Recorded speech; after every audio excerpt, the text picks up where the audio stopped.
Et si le carburant du futur était déjà partout autour de nous? Oui, l'eau. Imaginez des voitures qui ne rejettent que de la vapeur d'eau, des stations-service remplacées par des robinets. Cette idée a fasciné des inventeurs depuis des décennies, mais elle reste entourée de mystères.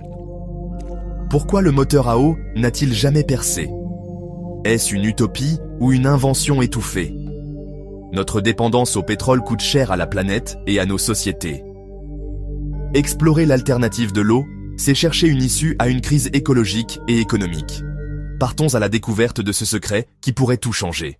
Notre monde tourne au pétrole, mais le prix à payer est immense. Pollution, réchauffement climatique, tensions géopolitiques. Les lobbies pétroliers freinent la transition, protégeant leurs intérêts. La voiture électrique est une avancée, mais ses batteries polluent et l'électricité reste souvent fossile. L'idée d'un moteur à eau refait donc surface. Une énergie propre, disponible partout, sans émissions. Mais si c'est si parfait, pourquoi n'a-t-on jamais vu de voitures à eau sur nos routes? Pour comprendre, il faut revenir à l'histoire d'un inventeur américain, Stanley Meyer. Son aventure va révéler les espoirs et les obstacles de cette technologie. Plongeons dans son incroyable histoire. Stanley Meyer, inventeur américain, affirmait dans les années 80 avoir créé un moteur fonctionnant à l'eau. Il modifie un buggy, prétend traverser les États-Unis avec 83 litres d'eau et attire l'attention du monde entier. Son secret? Une cellule à combustible qui séparerait l'hydrogène de l'eau avec très peu d'énergie. Mais la communauté scientifique reste sceptique et Meyer est accusé de fraude. En 1998, il meurt subitement après un dîner avec des investisseurs alimentant les théories du complot. Officiellement, il s'agit d'un anévrisme, mais le doute persiste. Sa mort fait de lui une légende et relance le débat sur le moteur à eau.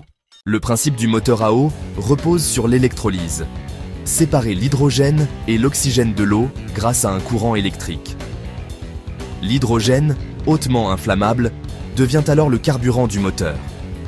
Sa combustion ne rejette que de la vapeur d'eau, un rêve écologique. Mais il y a un problème. L'énergie nécessaire pour produire l'hydrogène dépasse celle qu'on récupère en le brûlant. Stanley Meyer affirmait avoir contourné ce problème, mais aucune preuve scientifique n'a jamais validé son procédé. Le rendement énergétique reste l'obstacle majeur. Sans percée technologique, le moteur à eau reste un rêve. Pourtant, la quête continue. Pourquoi le moteur à eau n'a-t-il jamais vu le jour?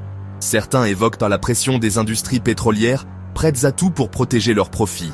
D'autres parlent de brevets enterrés, de campagnes de discrédit, voire de menaces contre les inventeurs. Mais il y a aussi la réalité. Changer de modèle énergétique demande des investissements colossaux et des ruptures technologiques majeures. Les obstacles scientifiques sont réels.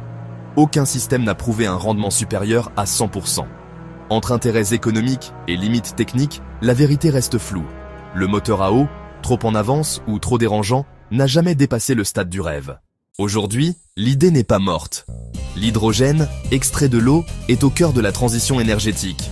On produit désormais de l'hydrogène vert grâce aux énergies renouvelables pour alimenter des piles à combustible.